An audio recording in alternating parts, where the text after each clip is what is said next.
안녕하세요. 하나님의 말씀을 배달합니다. 요기요큐의 김민호 목사입니다. 오늘 묵상할 본문은 예레미야애가 4장 11절에서 22절까지의 말씀인데요. 제가 예레미야애가 4장 11에서 14절의 말씀을 봉독하고 함께 묵상하도록 하겠습니다. 여호와께서 그의 분을 내시며 그의 맹렬한 진노를 쏟으시며 시온에 불을 지르사 그 터를 사르셨도다. 대적과 원수가 예루살렘 성문으로 들어갈 줄은 세상의 모든 왕들과 천하 모든 백성이 믿지 못하였었도다. 그의 선지자들의 죄들과 제사장들의 죄악들 때문이니 그들이 성읍 안에서 의인들의 피를 흘렸도다. 그들이 거리거리에서 맹인같이 방황하며 그들의 옷들이 피에 더러워졌으므로 그들이 만질 수 없도다. 반면교사라는 말 들어보셨는지요? 해서는 안 될 행동이나 말을 하고 있는 모습을 보며 나의 모습은 어떤지 돌아보아 본보기가 되는 경우를 말합니다.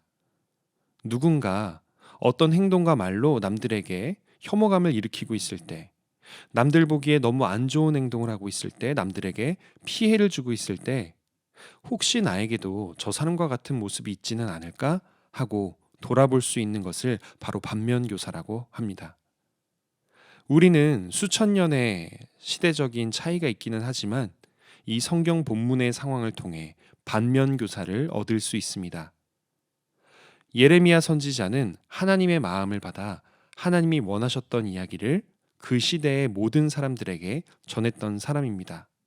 그리고 그 대가로 그 시대에 있었던 모든 사람들에게 미움을 받을 수밖에 없었습니다. 왜일까요? 하나님의 말씀은 그 시대에 죄악을 범하고 있었던 모든 이들의 마음을 찔렀기 때문입니다. 그러나 올바른 선지자들이 하나님의 말씀을 올바르게 전하고 있을 때 그들의 옆에는 거짓 선지자들도 있었습니다.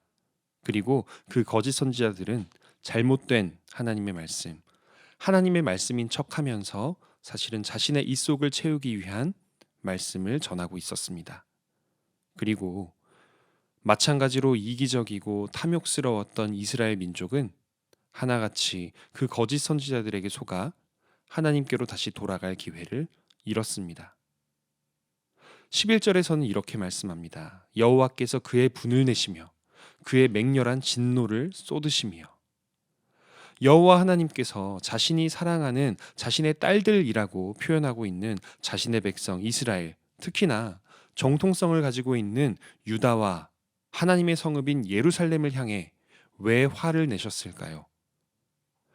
그들을 사랑하지 않았기 때문이 절대로 아닙니다. 오히려 하나님께서 분을 내셨던 것은 그들을 사랑했기 때문입니다. 그들을 향한 하나님의 사랑은 이런 사랑입니다. 마치 부모가 자식을 사랑하듯 그들이 올바르지 않은 삶으로 나아가고 있을 때에는 그들을 반드시 붙들어야만 하고, 그들이 위험한 곳으로 나아가고 있을 때에는 내가 대신 다칠지언정 그들을 반드시 보호해야만 하는 사랑입니다. 나에게 어떤 피해가 오더라도 상관이 없습니다. 내가 사랑하는 나의 자녀들, 나의 자식들이 안전할 수만 있다면, 올바른 길을 갈 수만 있다면 상관이 없습니다. 그래서 여호와께서는 하나님의 이름에 영광을 주고 있었던 시온에 불을 지르시고 그 터를 사르셨던 것입니다.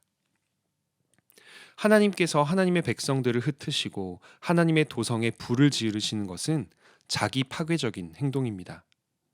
자기 자신에게 해를 입히고 있다는 뜻입니다. 이방 민족들이 보기에는 이것 봐라, 너희의 하나님 여호와는 존재하지 않는 신이거나 힘이 없는 신이다 라고 비방할 만한 일을 하고 계신 것입니다.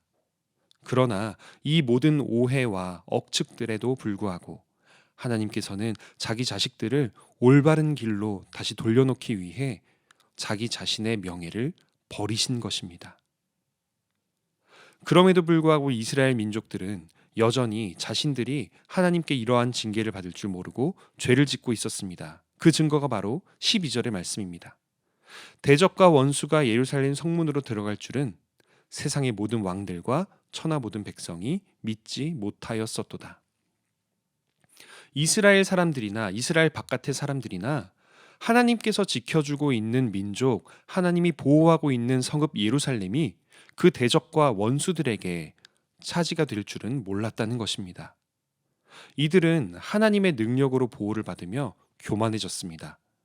하나님께서 자신들을 지키시고 있는 이유는 하나님의 사랑 덕분인데 그것을 잊고 우리가 이스라엘이기 때문에 아브라함의 자손이기 때문에 하나님이 우리를 도우신다라는 선민 사상에 빠져 있었던 것입니다. 그리고 그러한 선민 사상을 조장했던 선지자들과 제사장들 그리고 왕들의 그 모든 죄악들이 오늘 본문에 나오는 이 모든 상황을 만든 것입니다.